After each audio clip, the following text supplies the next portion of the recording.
আমি এখন আছি সারিয়াকান্দির প্রেম যমুনার ঘাট অ্যান্ড এখানে অনেক এক্সপেন্সিভ জিনিস আছে যেগুলো মনে হয় না এটাকে কেউ দেখাইছে। তো আজকের ভিডিওতে আমি ট্রাই করব এখানে যতগুলো সুন্দর জিনিস আছে অ্যান্ড ন্যাচারাল বিউটি যেগুলো আছে সেগুলো এই ভিডিওতে তুলে ধরা।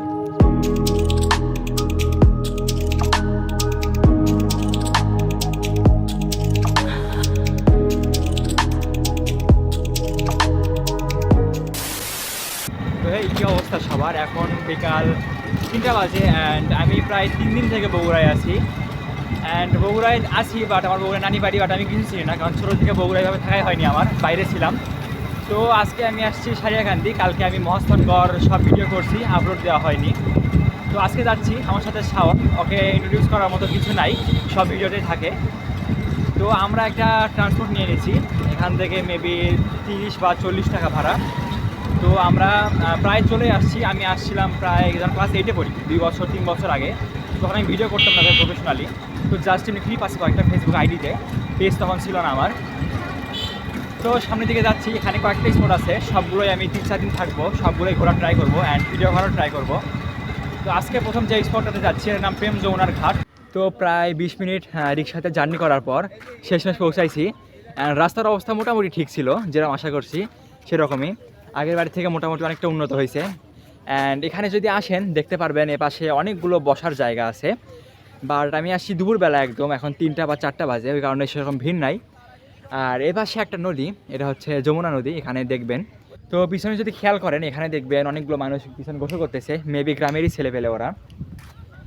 তো এখানে আমি বেশি সময় দিব না, আমার আবার স্পট আছে অন্য জায়গায়, কালীতলা ঘাট। আজকে আমি 2টা জায়গা কভার করার চেষ্টা করব, একই ভিডিওতে না, 2টার জন্য আলাদা আলাদা ভিডিও থাকবে।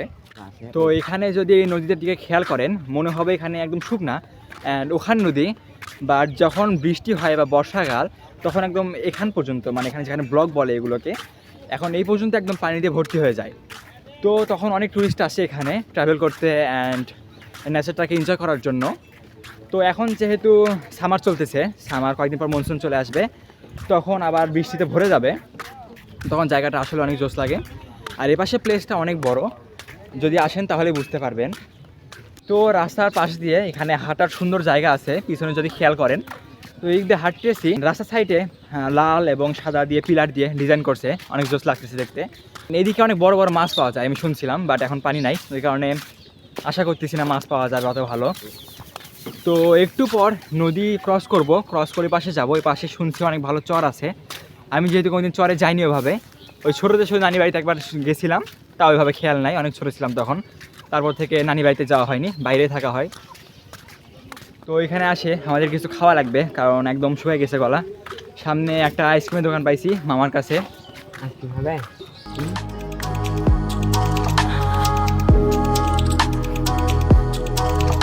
তো এখন একটা আইসক্রিম নিয়ে নিলাম, আইসক্রিমের দামটা মোটামুটি 5 টাকা করে। আমি কত বছর পর 5 টাকার আইসক্রিম খেলাম আমি জানি না। 2টা আইসক্রিম পড়লো 25 টাকা। অ্যান্ড এটাই যদি আমি আরও বাইরে খাইতাম বা কোনো রোড সাইডে মেবি আরও অনেক দাম পড়তো, বাট এখানে এত কম কেন নিল হোপফুলি জানি না আমি। তো গাইস এখানে যদি খেয়াল করেন এখানে দেখবেন অনেক মাঝিরা এখানে মাছ ধরতেছে। মাছ কতটা পাওয়া যায় আমি জানি না, আমি যদি একটু জুম করে দেখাই, এখানে দেখতে পাচ্ছেন অনেক মাঝি। অ্যান্ড ওই পাশে দেখলাম একটা নৌকা আবার বয়ে বয়ে আসতেছে ওখানে। এই তো যদি খেয়াল করেন ভালো করে, আমার ডিভাইস কোয়ালিটি একটু লো, যদি বেটার হতো আমি আরও সুন্দরভাবে দেখাতে পারতাম।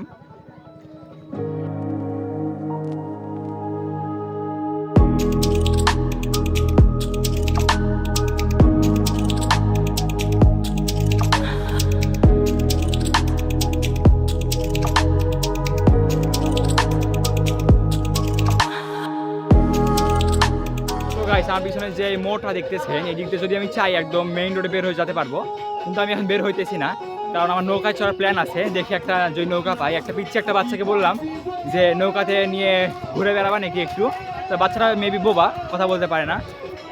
তো সামনের দিকে যাচ্ছি, এখানে কয়েকটা নৌকা দেখলাম, দেখে ওগুলোতে ওঠা ট্রাই করবো।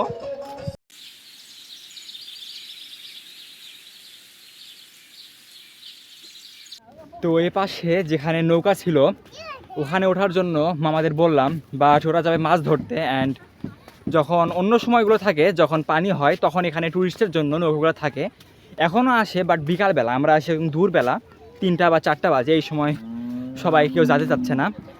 তো একটা নৌকা ছিল কিন্তু ওটা মিস হয়ে গেছে, ওটাকে ডাকতে হতো আরও জোরে, কিন্তু আমরা ওইভাবে ডাকতে পারিনি। তো এখন সামনের দিকে আগাচ্ছি, যেখানে বসার জায়গাগুলো আছে ওখানে গিয়ে একটু বসবো, রেস্ট করব, তারপর নেক্সট স্পটে যাওয়ার চেষ্টা করব।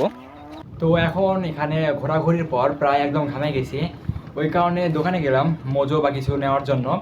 তো এখানে মোজো নাই, 250 কোনো বোতলই পাচ্ছি না আমি, তো এই কারণে ফ্রেন্ডস আপ নামে নিলাম, অন্যান্য বোতলগুলো এখানে নাই। আর আমরা ট্রাই করি সবাইকে ফিলিস্তিনকে সাপোর্ট করার জন্য। তো গাইস, আজকে প্রেম যমুনার ঘাটে আমার ভিডিওতে বসে থাকতেছে, ভিডিওটাকে আর লং করতেছে না। বগুড়ায় সারিয়াকান্দিতে আরও যেগুলো স্পট আছে সেগুলো ধীরে ধীরে ঘোরার ট্রাই করবো, আমি এখানে আছি কয়েকদিন। তো ভিডিওটি যদি ভালো লেগে থাকে সাবস্ক্রাইব করবেন চ্যানেল, অ্যান্ড ফেসবুকে যদি যুক্ত হতে চান ফেসবুকে ফলো করতে পারেন।